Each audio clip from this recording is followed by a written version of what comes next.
The easiest man to control is not always the weakest man. Sometimes it is simply the most reactive one. Raise your voice, he raises his. Mock him, he starts proving himself. Ignore him, he starts chasing. You don't have to force him to do anything. You only have to press the right button, and he does the rest himself. If another person's actions can entirely decide your behavior, you don't actually have autonomy. You are just a predictable mechanism, waiting to be operated. Imagine a colleague speaks to you disrespectfully. Within 5 seconds, your breathing changes, your jaw tightens, your attention narrows. Now your entire behavior is being organized around him. That is the first loss of frame. Not because you felt anger. Anger is just information. The loss happens when that feeling becomes an automatic command. Look at this timeline. Between betwinner on the left and your chosen response on the right, there needs to be psychological space. You have to develop psychological flexibility, the ability to experience a difficult emotion without automatically abandoning your character. This destroys the common excuse of matching someone's energy. He became aggressive, so you became aggressive. He lost control, so you joined him.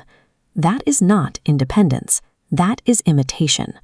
You have to feel the pressure and notice the pressure without allowing that pressure to command your hands and your voice. A trigger is not an instruction. Understanding that distinction is the beginning of true frame control. Some men hear "stay calm" and translate it into saying nothing at all, but silence caused by fear is just as reactive as shouting. Assertiveness means expressing a position or a boundary.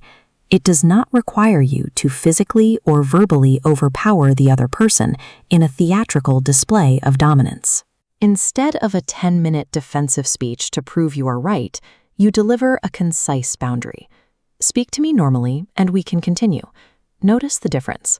No insults, no apology for existing, just cold information delivered with a definitive boundary. This is where an insecure ego becomes dangerous.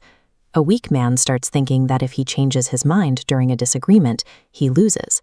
If evidence proves you wrong and you refuse to adapt, you are no longer holding your frame. Your ego is holding you. A stronger mind processes critique differently. It asks for proof. Show me. If the calculation is wrong, you correct it. No identity crisis required.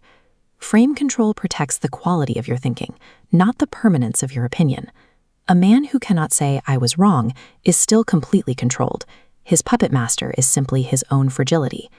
There is a striking historical precedent that reverses the usual image of dominance. True power has long been defined by internal regulation. The Prophet Muhammad taught a demanding standard of self-mastery. As recorded in Sahih al-Bukhari, genuine strength is not found in overpowering others. The most critical display of strength occurs internally, precisely at the moment anger arrives. You respond to wrongdoing with superior character. Another person's bad conduct cannot rewrite yours. Because provocation needs your cooperation. An insult is spoken, that is their action. If you start shouting, that is yours. By withholding a reaction, you strip the instigator of their perceived authority. To prevent that reaction, use this 5-step frame control protocol the moment psychological pressure spikes. Step 1. Pause the body.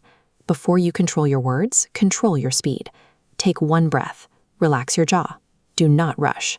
Steps 2 and 3. Name the pressure and separate the signal from the command. Ask what is pulling you. Is it fear, embarrassment, the need to win? Recognize that emotion as useful information, but do not let it command your behavior. Steps 4 and 5. Check the truth and choose your response. Ask if there is truth in what they said. Then consciously choose the absolute smallest effective response necessary to handle it. Sometimes that is a firm disagreement. Sometimes it is leaving the room. Mastering this protocol means you no longer aim for the loudest reaction. You aim for the most surgically chosen one. You cannot control every room.